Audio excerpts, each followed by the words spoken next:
Donc pour illustrer l'enquête qui a été faite sur l'ensemble des exploitations suivies dans le réseau, nous allons vous présenter le témoignage d'une entreprise, celle du domaine de Fleyre, dans la Haute-Garonne, exploitation donc de Sylvie Delprat, monsieur et madame Delprat et leur fille.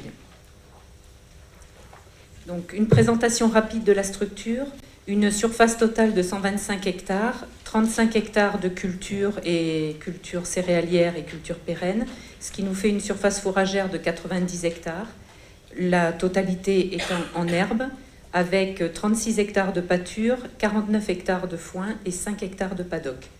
Côté cheptel, au total 127 équidés présents sur la structure, qui se décomposent en plusieurs ateliers, un atelier élevage de chevaux de sport, avec 13 juments à la reproduction et une ponette, un étalon et 40 poulains à l'élevage.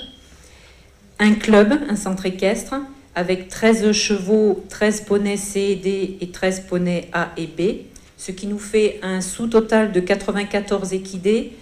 Pourquoi ce sous-total? Parce que l'atelier complémentaire, qui est l'écurie de pension, qui représente 33 chevaux, n'a pas fait partie du périmètre de l'enquête, puisque les frais vétérinaires étaient payés directement par les propriétaires. Et côté main-d'œuvre, 6,4 temps plein sur l'exploitation.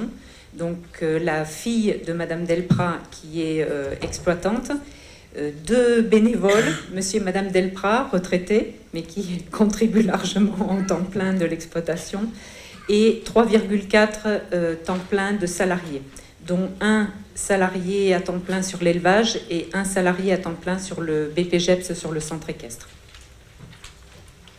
Quelques indicateurs. D'abord sur la composition du produit brut, ça vous référera à la typologie qui a été présentée ce matin par Sophie.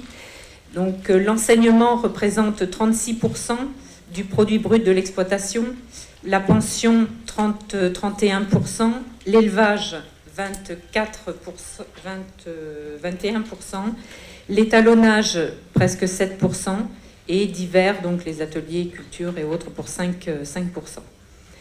Quelques indicateurs concernant le centre équestre, 138 clients réguliers et 167 heures vendues par équidé, qui se décompose en 231 heures vendues annuellement par cheval et 136 heures vendues par poney et par an. Sur l'atelier reproduction, un taux de gestation de 90%, un taux de productivité numérique de 81%, 10% de mortalité et 20% de taux de premier poulinage. Enfin, quelques indicateurs sur les prix moyens de vente des jeunes chevaux. Un prix moyen de 8 000 € pour les jeunes chevaux vendus pour une destination sport à un âge allant de 4 à 7 ans, ce qui représente 8 chevaux pour constituer cette moyenne, et 3 chevaux qui ont été vendus à un prix moyen de 2 500 € pour le loisir. Maintenant, rentrons dans le vif du sujet avec la fréquence des pathologies rencontrées. Sur les reproducteurs, 50% des pathologies observées concernaient des affections de l'appareil locomoteur, avec notamment des problèmes d'abcès de pied. 33% des pathologies des reproducteurs concernaient l'appareil digestif, avec notamment une jument poulinière à problème d'ulcère. Et enfin, 17% ont concerné des problèmes de reproduction avec un avortement. Pour les poulains, 46% des pathologies concernaient des affections de l'appareil locomoteur et principalement les blessures diverses que l'on connaît avec les poulains à l'élevage. 35% des pathologies ont concerné un épisode de gourme. 12% représentaient des pathologies du nouveau-né avec des problèmes de diarrhée et un cas de rhodococose. Et 7% sur des pathologies générales avec notamment de la pyroplasmose. Pour les adultes, donc plutôt les chevaux de centre équestre, 85% des pathologies concernaient l'appareil locomoteur, boiterie, blessures, abcès au pied et un cas de myosite. Et enfin, 15% ont concerné des affections générales et notamment des cas de pyroplasmose très fréquentes dans notre région du Sud-Ouest. Alors, je passe maintenant la parole à Sylvie pour vous présenter ses pratiques autour du poulinage. Alors, les poulinages sont effectués, ma fille et moi, nous sommes ensemble et nous travaillons ensemble. Donc, on a une surveillance. Nous avions avant un système avec des ceintures. On l'a abandonné parce que les réveils pour rien étaient tellement fréquents que ça n'amenait pas un confort de nuitée très grand. Donc, on est passé au système des aimants, qui a un avantage énorme, c'est que quand les aimants sont mis en piste, on est sûr que c'est pour un poulinage. C'est un gros avantage, et en même temps, on n'a jamais loupé un poulinage. Enfin, c'est parfaitement fiable. Ensuite, on a un box de poulinage, ou plusieurs même, où on met nos juments, toujours. On intervient donc toujours, on est toujours là, puisque ce système des aimants nous le permet. Donc on a, alors pas d'essor difficile l'année, oui, parce qu'on est quand même rodé, que les gestes simples qui sont faits au bon moment, assez tôt, suffisent souvent à résoudre des problèmes qui auraient été graves, je pense, si on avait attendu. Donc ça se passe relativement bien. Par contre, on avait eu un poulain mort, mais malgré une gestation de 11 mois et 15 jours, je crois, c'est un poulain qui avait qui n'était pas totalement terminé au niveau des organes de la déglutition. Donc on a réussi à le faire téter. Il avait des petites... Pendant un jour et demi, je crois, mais le vétérinaire nous avait averti qu'on avait peu de chances de le sauver. Ensuite, après la mise bas, toujours une surveillance. On est là pour vérifier que tout va bien, que le poulain est est normal en ce qu'on envoie. On attend bien sûr qu'il ait été, on l'aide s'il y a des problèmes. Maintenant, on a changé un peu notre technique parce qu'avant, on était un peu interventionniste, c'est-à-dire qu'on aidait très rapidement, on s'inquiétait très vite, on aidait très rapidement, et puis on s'est rendu compte que la nature permettait quand même au poulain la plupart du temps de trouver tout seul, et on a une autre philosophie. On attend, on les laisse se découvrir longtemps. Donc souvent on laisse le poulain sur la paille, on part 1 heure ou 1 heure et demie, et puis on revient, et puis là s'il y a un problème on résout, on essaie de résoudre. Ensuite, on fait tous les soins sur le poulain, bien sûr, désinfection du cordon. On prend du colostrum, on fait une mesure de sa qualité. Si jamais il n'est pas très, très bon, on a quelquefois eu l'occasion des juments justement avec un poulain mort mais qui avait un bon colostrum, on se dépêche de faire des réserves qu'on met au congélateur, donc on peut complémenter. Si on ne peut pas, on le note, et puis on est particulièrement attentif au bon suivi de la vie du poulain. On se méfie beaucoup plus, peut-être, on le surveille bien plus. Ensuite, surveillance les premiers jours, oui. Le cordon, on nettoie le cordon 2 fois par jour pendant 4 ou 5 jours. On le surveille s'il y a des problèmes. Ensuite, comme on fait la reproduction à la maison, le vétérinaire venant tous les jours, jusqu'à présent, il faisait le tour du poulain, il faisait un examen général du poulain pour voir s'il n'y avait pas de problème particulier. Ça a un coût de 40 €. On essaie de lui expliquer que dans le cadre de notre participation, il pourrait nous l'offrir. Je ne sais pas, ça sera peut-être entendu. On verra bien, c'est tellement mignon, ces petites bêtes. Ensuite, voilà. Donc, qu'est-ce que je vois? Désinfection, prise de colostrum, qualité. Le sérum antitétanique et le sérum septicémie, c'est le vétérinaire qui le fait au moment de l'examen. Et les compléments alimentaires. Alors, les compléments alimentaires, c'est à la jument. On donne aux poulinières 15 jours avant les mises bas des compléments alimentaires.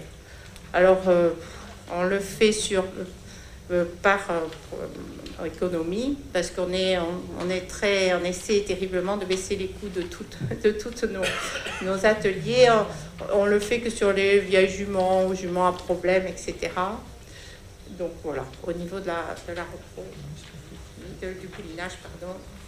Alors le bâtiment d'élevage, on a un bâtiment qui nous convient parfaitement. On en avait vu le modèle en Normandie, on avait pas mal visité, et c'est un modèle chez Les Girets. Je ne sais pas, ceux qui sont de Normandie doivent connaître l'entreprise Les Girets. On a 6 grands paddocks de 6 mètres sur 10. Paddock, pardon. Voilà, où on stocke les poulains. Il y a 6 poulains de mâles de 6 mois, 6 poulains femelles de 6 mois, 1 an, 2 ans. Et de l'autre côté, on a les 12 poulinières qui sont dans ce système de box avec des barrières. Elles peuvent sortir très facilement. On ouvre les barrières, elles ont les paddocks qui suivent. C'est très commode. On distribue le foin, la paille, etc. avec des dérouleurs. C'est très rapide. Les animaux, surtout au niveau confort moral, s'y plaisent énormément parce qu'ils sont tous ensemble. Ils ont un contact avec l'homme facilité par le fait des barrières qui sont longitudinales où ils passent la tête, ce qui fait que quand on bouge dans le couloir central, tous les chevaux sont là, ils viennent nous renifler et ils s'y plaisent énormément et on a des problèmes par contre quand on sort les 3 ans pour les mettre en box, pour les monter parce qu'ils s'ennuient, ils stressent, ils sont malheureux pendant un temps parce qu'ils se plaisent beaucoup dans ce bâtiment. Voilà pour le bâtiment. Alors, oui, le protocole, on fait systématiquement le coffret impérial, pour ne pas citer, équestre, onvide, équivalent avec Valandio. Alors, ça a un coût important, j'entends bien d'ailleurs ce que vous avez dit. Alors, d'abord, nous, on a très souvent les laboratoires qui nous offrent des vermifuges parce qu'ils en profitent pour faire des protocoles de testage un peu des résultats de leurs produits. Bon. Mais enfin, c'est quand même cher. Alors, il y a 4 ou 5 ans, on avait acheté nos produits en Amérique, c'est super. On téléphone, 3 jours après, on a les boîtes, ça coûte 10 € au lieu de 50, c'est les mêmes, c'est formidable, c'est interdit. Voilà. Franchement, là, c'est malheureux, mais bon. Oh, bon, je comprends bien mon vétérinaire. Alors, voyant ça, on lui a quand même dit, voyez, c'est interdit, et puis il faut participer à la réussite de votre cabinet, qu'il ne faudrait pas qu'il fasse faillite, donc on fait des efforts. Et donc, on prend quand même ces boîtes de vermifuge. Je pense que là, on va essayer de s'améliorer. Alors, bien sûr, ça nous rassure, on fait ce qu'il faut, comme il faut, on paye. Mais il me semble qu'on peut faire mieux. Ma fille en a déjà parlé à notre veto. On va faire un autre cheminement. Ça, c'est certain. Ensuite, les vaccinations, c'est pareil. On fait tout ce qu'il faut comme il faut. Sauf qu'on fait un premier rappel à 1 mois, mais on ne le fait pas à 6 mois, comme il est préconisé pour les courses, etc. Il n'y a que quand on a des chevaux qui vont en internationaux qu'on est obligé de faire les vaccinations 6 mois, 1 an, tous les 6 mois. Autrement, non. Alors, tout ça nous donne une estimation de coût sanitaire global à 244 € par équidé. Donc, par rapport à la typologie que vous avez présentée, Jérôme, on est entre la classe 2 et la classe 3. On est entre le raisonné et le préventif, le premier préventif. Ces coûts se décomposent de la façon suivante. Le premier poste, c'est le poste visite et acte qui représente 90 € par équidé, soit 37% du coût total. Le deuxième poste, c'est celui des médicaments et analyses pour 83 € par équidé, ce qui représente 34% du coût total. Et enfin, la vaccination représente 32 € par équidé et la vermifugation 39 € par équidé. Et on est sur une moyenne de 0,7 visites par équidé présent, ce qui là aussi correspondait à la moyenne du groupe 3. Maintenant, nous allons vous présenter les pistes envisagées pour passer donc d'une pratique sanitaire préventive à une pratique sanitaire raisonnée. Alors, j'ai déjà réalisé, d'abord, quand on voit les coûts pour les actes, ce qui nous charge beaucoup, c'est les opérations, qui sont des frais lourds. En moyenne, dès qu'on couche un cheval, on n'en a pas pour moins de 3 000 € chez nous. C'est-à-dire que rapidement, ça charge un petit peu les factures. Donc, on a essayé de voir comment on pouvait éviter ces opérations. Puisque, elle valent ce prix-là, elle valent ce prix-là. Donc, on a fait une vraie un vrai plan pour éliminer toutes les poulinières qui nous faisaient des chevaux avec des problèmes ostéo-articulaires. On l'a fait comment dire, sans état d'âme. C'est-à-dire que les poulinières qui nous faisaient des chevaux qu'il fallait opérer, on les a donnés. Voilà. Ensuite, les étalons aussi. Je ne peux pas non plus les vendre, c'est pas bien. Donc les étalons aussi, alors on s'oblige à aller voir les étalons à Saint-Lô chaque année. Je dis Saint-Lô parce que c'est là où il y en a le plus. Et on interroge beaucoup les propriétaires, mais les propriétaires sont toujours assez optimistes quant aux qualités de leurs étalons.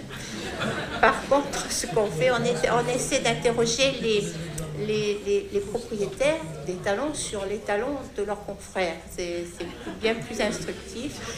Et donc, en interrogeant les propriétaires des étalons en moyenne et en général, on arrive à avoir des informations sur la qualité de leur production à ce niveau ostéo-articulaire. Parce que c'est vrai qu'avoir un bon poulain qui sera peut-être un très bon poulain, mais qui ne passe pas la visite veto, quand vous avez donné tout le mal qu'on se donne et tous les frais qu'on fait, ça c'est pas bien. Enfin, voilà. Donc ça c'est quelque chose qu'on a déjà fait et qu'on va continuer à faire. Ensuite, aussi, ce qu'on n'a pas mis, on fait reproduire des juments très jeunes parce qu'on s'est rendu compte que souvent, on avait des très bons résultats avec des poulains qui étaient souvent mieux conformés, enfin moins de déformations, moins de problèmes de locomotion jeunes. Sur les vieilles juments, souvent on a des poulains plus tordus ou qui poussent moins bien. Sur une pouliche de 3 ans, on a souvent l'impression que les poulains poussent comme des champignons. Alors, voilà. Ensuite, voilà, donc on a pour avoir cette diminution, on a éliminé les poulinières, choisi les étalons, et ensuite on a essayé de continuer à chercher de quelle façon on pouvait éviter tous les frais, ces coûts d'opération et autres.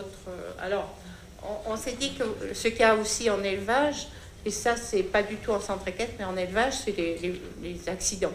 C'est-à-dire que on s'est dit que beaucoup d'accidents étaient du fait que les clôtures cassées, si on met on sèvre les poulains, ils entendent les mères, même si c'est à 500 mètres, ils traversent les clôtures, ils se font mal, on peut pas, les étalons doivent être isolés, les mâles. On avait souvent des problèmes dus aux clôtures, et même si c'est pas des barbelés, même si c'est des clôtures électriques, même si c'est la sanglière, on voyait bien que c'était souvent parce que les chevaux cassaient les clôtures, se retrouvaient tout. Alors on a fait un grand coup, on a fait un gros investissement pour remplacer nos clôtures par une clôture plastique à bande large qui s'appelle Osrail, qui est distribuée par encore un Normand. Et là, miracle, on n'a plus de chevaux échappés.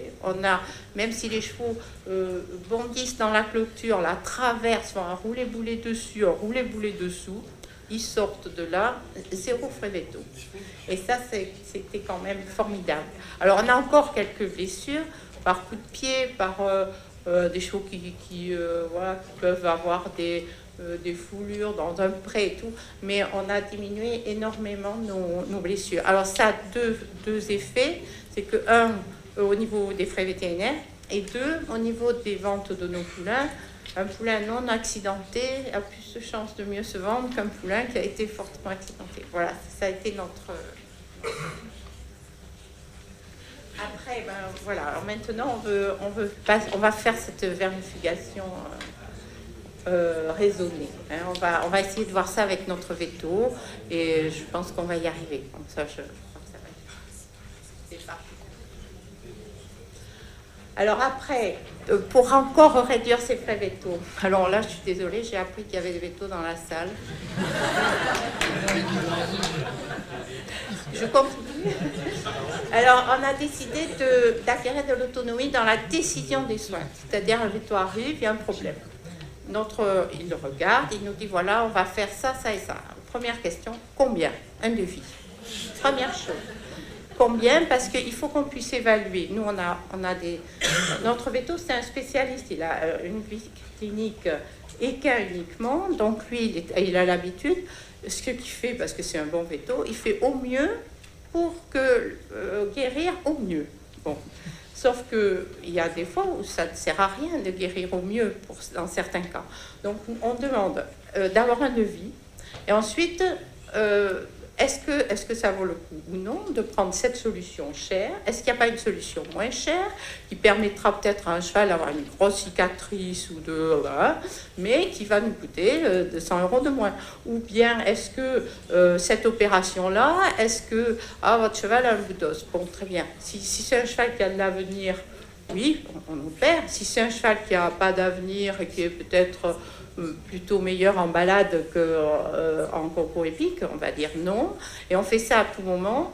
Et est-ce qu'on utilise tel antibiotique qui est dans la dernière génération, ou est-ce qu'on retombe dans notre vieux système? C'est-à-dire on raisonne et on apprend à dire non à notre veto. C'est difficile parce qu'on a une relation très proche. Mais ça, on va continuer dans cette voie, c'est-à-dire que chaque fois, il faut que notre veto il sache qu'il est devant un élevage et un ensemble s'il faut qu'il survive, il faut que nous, on fasse ce travail-là. Parce que lui, s'il ne considère son travail tout comme je soigne tous les chevaux au mieux, il n'est pas mort, mais il est fourbu des 4 pieds et ne pourra plus jamais rien faire, non. Ça on peut pas parce que on casse les chances de tous les autres pour en sauver un seul. Donc ça, c'est pas possible. Voilà. Ensuite, nous-mêmes, il faut qu'on améliore notre autonomie dans la réalisation, parce que quand même, à force de voir les soins se faire, il y en a pas mal qu'on pourrait faire et qu'on fait de plus en plus. Et ensuite, il y a autre chose. Après, je passe la parole parce que ça, je préfère ça à toi. Et après, c'est vrai qu'aussi, quand on est comme ça il faut surveiller absolument et être à l'affût de ce qui peut s'améliorer avec le vétérinaire. C'est-à-dire que lui-même doit être en mesure de nous dire là, on va faire différemment parce que ça vous coûte cher. Ça, il faut qu'on établisse ce genre de discussion et il faut que cette façon de dire non lui fasse comprendre que nous, on n'est pas là il faut qu'on survive, c'est très important. Et à partir de là, je pense qu'on devrait encore baisser un peu nos taux. Et enfin, dernier point qui est plus structurant sur la région, il y a sur Midi-Pyrénées une réflexion sur la constitution de sections équines au sein des GDS des différents départements. Donc on est en discussion avec la FRGDS de Midi-Pyrénées pour voir quelles prestations on pourrait offrir aux éleveurs équins et aux gérants d'établissements équestres pour créer ces sections qui permettraient d'une part de réaliser des bulletins d'information sanitaire qui soient diffusés à tous les professionnels et d'autre part d'avoir un certain nombre de prestations qui soient proposées au meilleur coût aux professionnels.